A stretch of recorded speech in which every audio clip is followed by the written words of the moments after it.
সাহাবা একরাম জিজ্ঞাসা করলেন, ইয়া রাসূলুল্লাহ, কুরবানির ফজিলত তো আপনি বলছেন, কুরবানি করলে আমরা কি উপকার হবে, আমাদের কি উপকার?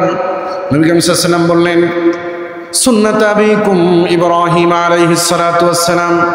قال أصحاب رسول الله صلى الله عليه وسلم ما أضحي يا رسول الله قال سنة أبيكم إبراهيم عليه الصلاة والسلام।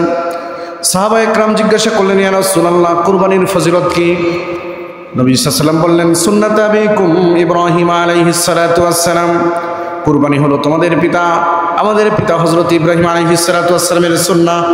সাহাবা একরাম আবার জিজ্ঞাসা করলেন, ফামা লানা ফিহা ইয়া রাসূলুল্লাহ,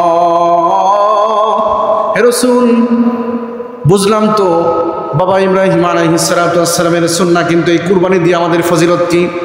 নবীজি বললেন, মিকুল্লি শাতিন হাসানা, প্রত্যেকটি লোমের বিনিময়ে 10টি করে নেকি। জোরে বলেন সুবহানাল্লাহ। সাহাবা একরাম আবার জিজ্ঞাসা করলেন, ফাসুফু ইয়া রাসূলুল্লাহ, হে রাসূল, যদি প্রত্যেকটা লোমের বিনিময়ে একটা করে নেকি হয়, দুম্বা এবং ভেড়ার মধ্যে লোম তো পশম তো বেশি হয়, দুম্বা এবং ভেড়ার ক্ষেত্রেও কি নেকি হবে? রাসূলুল্লাহ সাল্লাল্লাহু আলাইহি ওয়াসাল্লাম বললেন, লিকুল্লি শারাতিন মিনাস সুফি হাসানা। জোরে বলেন সুবহানাল্লাহ। নবীজি বলেন, হ্যাঁ, দুম্বা এবং ভেড়ার ক্ষেত্রেও তাই।